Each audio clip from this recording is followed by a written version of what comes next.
Avec les progrès technologiques, la quantité d'informations numériques ne cesse d'augmenter. La section Système de communication de l'EPFL forme des ingénieurs capables de gérer et sécuriser toutes ces données et les rendre facilement accessibles sur les réseaux de nos ordinateurs et nos téléphones portables. Je m'appelle Lucas Mestre, je suis en 5e année Syscom et je me spécialise dans les réseaux sociaux. Moi, ce qui m'intéresse particulièrement, c'est l'aspect de la protection des données et du respect de la vie privée. L'ambiance entre les étudiants de la section est vraiment excellente. En plus, on a souvent l'occasion de collaborer. On a pratiquement 1 ou 2 projets par semestre.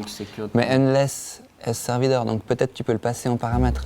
Là, on est en train de bosser sur un TP de sécurité informatique. On nous a donné un dossier qui contient en fait tout ce qu'il y avait sur une machine infectée.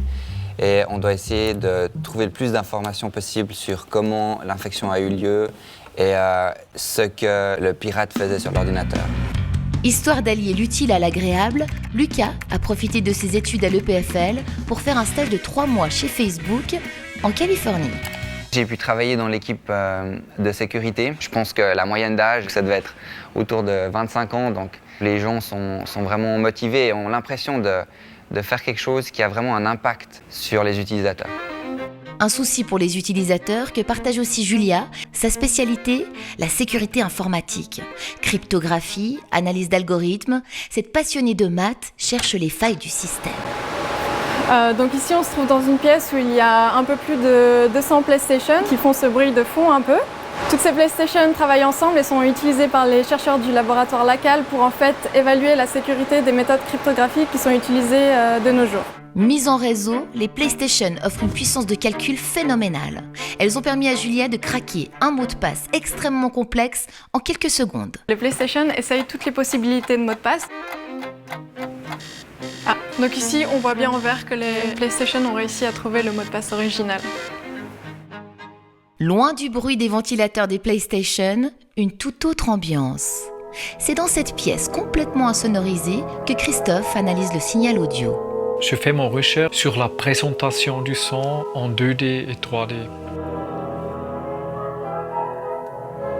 Ce qu'on fait ici dans ce labo, c'est tester des systèmes pour la reproduction du son. On travaille avec l'espace, on utilise plus des haute-parleurs, aussi les haute-parleurs en 3D. Le but, comment reproduire le son, c'est que l'auditeur il se ressente comme dans la salle de concert.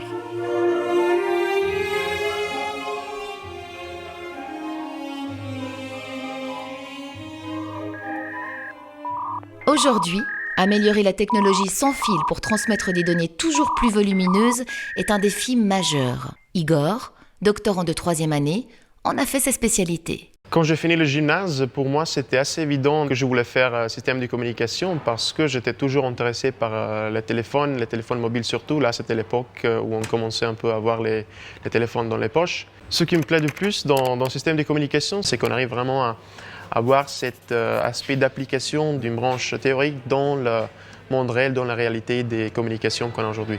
Dans un univers technologique qui évolue chaque jour, les ingénieurs en système de communication seront toujours plus demandés. Pour faire des études en système de communication, il n'est pas nécessaire d'avoir des prérequis en informatique. Par contre, naturellement, un intérêt pour les technologies de l'information. Il n'y a vraiment pas besoin d'avoir des 6 partout en maths ou d'être féru d'informatique pour faire système de communication. Il n'est pas nécessaire d'être un geek pour venir à Syscom.